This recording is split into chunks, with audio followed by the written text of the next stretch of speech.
series of video dedicated to the dashboard. In this first video, we're going to look at some of the dashboard layout.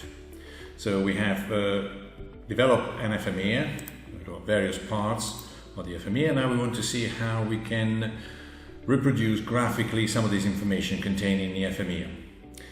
So we go on to dashboard and we click on this icon, and the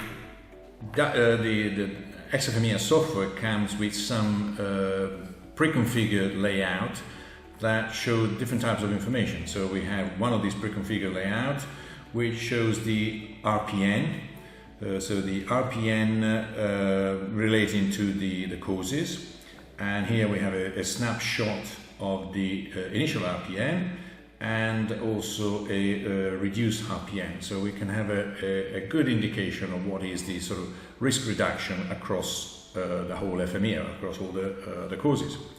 On the left hand side, down the bottom side here, we have a table that summarizes the items, and here we have a multi-column table that summarizes the causes and the RPN scores, or the initial severity, the initial occurrence, and the initial detection with the actual RPN, which is the product of the three.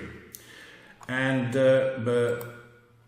we can also develop some sort of custom layout if we want to, say, present different types of information from the one that are already presented in a three layout that comes with the software. So here we have a layout that we developed specifically. We have different types of diagram. We have a donut, and it indicates the results of the action priority as against the function.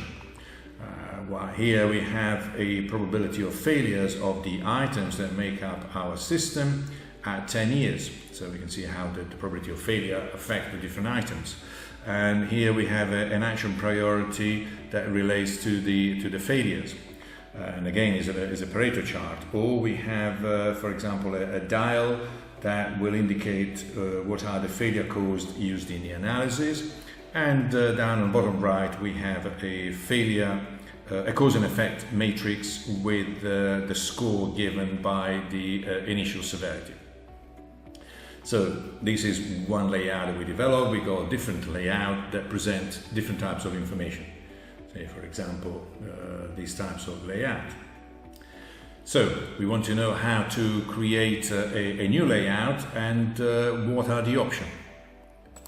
So we close that and we select this arrow that gives us the dashboard viewer, which is what we just seen, or the dashboard manager. So we click on the dashboard manager, and that opens the window, the dashboard layout manager, and it shows the different types of layout that are already been created. So the layout 1 to 12 plus also the RPN and FMEA have been created by us, and the first three instead come with the software. And we can also see some of them have been activated for automatic viewing, others instead have been switched off. And the idea is you create different layout that perhaps some of them are more suited for a process FMEA, or some of them are more suited for a specific type of standard. And that's the idea, and then you activate according to the project or the product that you are considering.